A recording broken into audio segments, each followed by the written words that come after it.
എന്താണോ നമ്മൾ ശ്രദ്ധിക്കാൻ പറഞ്ഞത് അത് മാത്രം നമ്മൾ ശ്രദ്ധിക്കില്ല. എന്താണോ നമ്മൾ മറക്കണം എന്ന് ആഗ്രഹിക്കുന്നത് അത് മാത്രമേ നമ്മൾ ഓർമ്മിക്കൂ. എന്താണോ നമ്മൾ ഓർമ്മിക്കണം എന്ന് ആഗ്രഹിക്കുന്നത് മാത്രമേ മറക്കൂ. അങ്ങനെയൊന്നും എടുക്കണ്ട, നിങ്ങൾ ഒരു സ്ട്രെയിനും എടുക്കണ്ട. പതുക്കെ ഞാൻ പറയുന്ന വാക്കുകൾ മാത്രം ശ്രദ്ധിച്ചാൽ മതി. എന്നെ പറ്റിച്ചോ നിങ്ങളെ പറ്റിക്കരുത്. ആരും നിങ്ങളെ കാണുന്നുമില്ല. ഏറ്റവും മനോഹരമായ നിമിഷത്തിലൂടെ കടന്നു പോകുന്നത് പോലെ നിങ്ങളത് മനസ്സിൽ കാണുക, സങ്കല്പിക്കുക.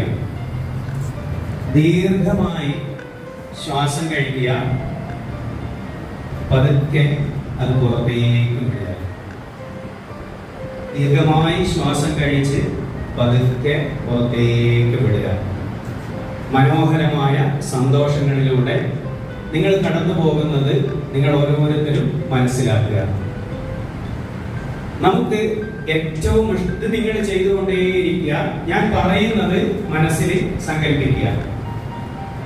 നമുക്ക് ഏറ്റവും ഇഷ്ടപ്പെട്ട ഒരു വ്യക്തി, അത് രക്ഷിതാക്കളാവാം, മക്കളാവാം, ഭാര്യയോ ഭർത്താവോ, ഒന്നിച്ച് ജോലി ചെയ്യുന്നവരോ, നമുക്ക് വളരെ ഇഷ്ടപ്പെട്ട ഒരു വ്യക്തിയെ മനസ്സിൽ സങ്കല്പിക്കുക. ആ വ്യക്തി നിങ്ങളോട് അടുത്ത് നിൽക്കുന്നതായി സങ്കല്പിക്കുക.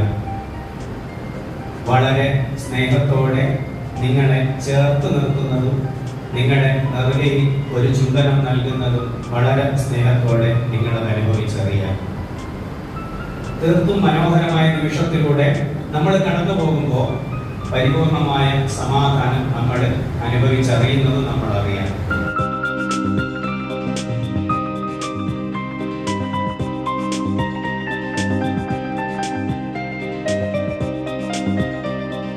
ഞാൻ ഇഷ്ടപ്പെട്ട ഒരു വ്യക്തിയാണെങ്കിൽ ആ വ്യക്തിയുടെ മനസ്സിൽ ഞാൻ ഒരിക്കലും മുറിവുകൾ ഉണ്ടാക്കില്ല എന്ന് പറയുന്ന ബോധ്യത്തോടെ, അത് ഓഫീസിലായാലും വീട്ടിലായാലും കൂട്ടുകാർക്കിടയിലായാലും, ഇനി മുതൽ ഞാൻ അങ്ങനെ ജീവിക്കുമെന്നത് ഇനി എടുത്തിട്ടാവട്ടെ നിങ്ങൾ ഓരോരുത്തരും ഇവിടെ നിന്ന് പോകുന്നതെന്ന് മാത്രം പറഞ്ഞുകൊണ്ട് നിർത്തുകയാണ്.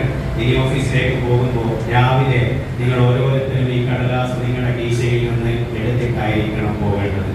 വേദനിപ്പിച്ച് സോറി പറയുന്നതിനേക്കാൾ നല്ലത് ഒരാളുടെയും മനസ്സിനെ വേദനിപ്പിക്കാതിരിക്കുന്നതാണ്. Thank you.